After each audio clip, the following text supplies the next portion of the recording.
सो लिहाजा इस पे अदालतों को नज़रसानी करनी चाहिए और ये जो गलत केस हुए हैं, झूठे केस हुए हैं, जिसमें वज़ीर आज़म इमरान खान साहब को, बुशरा बीबी को, शाह महमूद कुरैशी साहब को और बाकी असीरान को उनके ख़िलाफ़ वो केसेस बनते ही नहीं हैं, उनको फिल फॉर बरी करना चाहिए। और उसके बाद लंदन प्लान की वजह से और वोट ऑफ नो कॉन्फिडेंस की वजह से आया मुल्क में। वज़ीर आज़म इमरान खान साहब के दौरे हुकूमत में मईशत ने 6% से तरक्की की और जब PDM हुकूमत आई उन्होंने उस ग्रोथ रेट को कम करने की कोशिश की, कागज़ों पे पर नहीं कर सके। पर जब इसाक़दार आए तो उसके दौर में मईशत मनफी ग्रोथ रेट पे चली गई, कारोबार ख़त्म हो गया। सो लिहाजा पूरे पाकिस्तान को, लोगों को इस चीज़ का मालूम है और इसीलिए लोग सिर्फ एक शख्स पे उनका एतमाद है और उसका नाम है वज़ीर आज़म इमरान खान। फवाद चौधरी कहते हैं कि आप लोग ही संजीदा नहीं है इमरान खान की रिहाई के लिए, जो क़यादत बाहिर है वही संजीदगी से कोशिश नहीं कर रही और इशारा जाहिर है आप अपोजिशन लीडर हैं तो सबसे पहले निशाने पर तो आप ही। सबसे पहली चीज़ ये है कि सारी हमारी टीम, वकला की टीम, केस उन्होंने लड़े हैं और जीते हैं।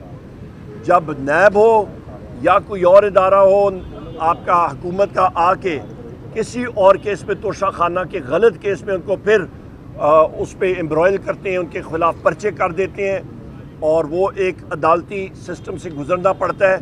सो लिहाजा इस पे अदालतों को नज़रसानी करनी चाहिए और ये जो गलत केस हुए हैं, झूठे केस हुए हैं, जिसमें वज़ीर आज़म इमरान खान साहब को, बुशरा बीबी को, शाह महमूद कुरैशी साहब को और बाकी असीरान को उनके ख़िलाफ़ वो केसेस बनते ही नहीं हैं, उनको फिल फॉर बरी करना चाहिए। बहुत शुक्रिया। अच्छा सर, ये बता दें कि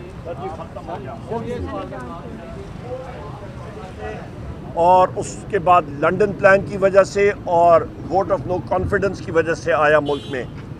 वज़ीर आज़म इमरान खान साहब के दौरे हुकूमत में मईशत ने 6% से तरक्की की और जब PDM हुकूमत आई उन्होंने उस ग्रोथ रेट को कम करने की कोशिश की, कागज़ों पे पर नहीं कर सके। पर जब इसाक़दार आए तो उसके दौर में मईशत मनफी ग्रोथ रेट पे चली गई, कारोबार ख़त्म हो गया। सो लिहाजा पूरे पाकिस्तान को, लोगों को इस चीज़ का मालूम है और इसीलिए लोग सिर्फ एक शख्स पे उनका एतमाद है और उसका नाम है वज़ीर आज़म इमरान खान। फवाद चौधरी कहते हैं कि आप लोग ही संजीदा नहीं है इमरान खान की रिहाई के लिए, जो क़यादत बाहिर है वही संजीदगी से कोशिश नहीं कर रही और इशारा जाहिर है आप अपोजिशन लीडर हैं तो सबसे पहले निशाने पर तो आप ही। सबसे पहली चीज़ ये है कि सारी हमारी टीम, वकला की टीम, केस उन्होंने लड़े हैं और जीते हैं। जब नैब हो या कोई और इदारा हो आपका हुकूमत का आके किसी और केस पे तोशा खाना के गलत केस में उनको फिर उस पर एम्ब्रॉयल करते हैं, उनके ख़िलाफ़ पर्चे कर देते हैं और वो एक अदालती सिस्टम से गुजरना पड़ता है। सो लिहाजा इस पे अदालतों को नज़रसानी करनी चाहिए और ये जो गलत केस हुए हैं, झूठे केस हुए हैं, जिसमें वज़ीर आज़म इमरान खान साहब को, बुशरा बीबी को, शाह महमूद कुरैशी साहब को और बाकी असीरान को उनके ख़िलाफ़ वो केसेस बनते ही नहीं हैं, उनको फिल फॉर बरी करना चाहिए। बहुत शुक्रिया। अच्छा सर, ये बता दें कि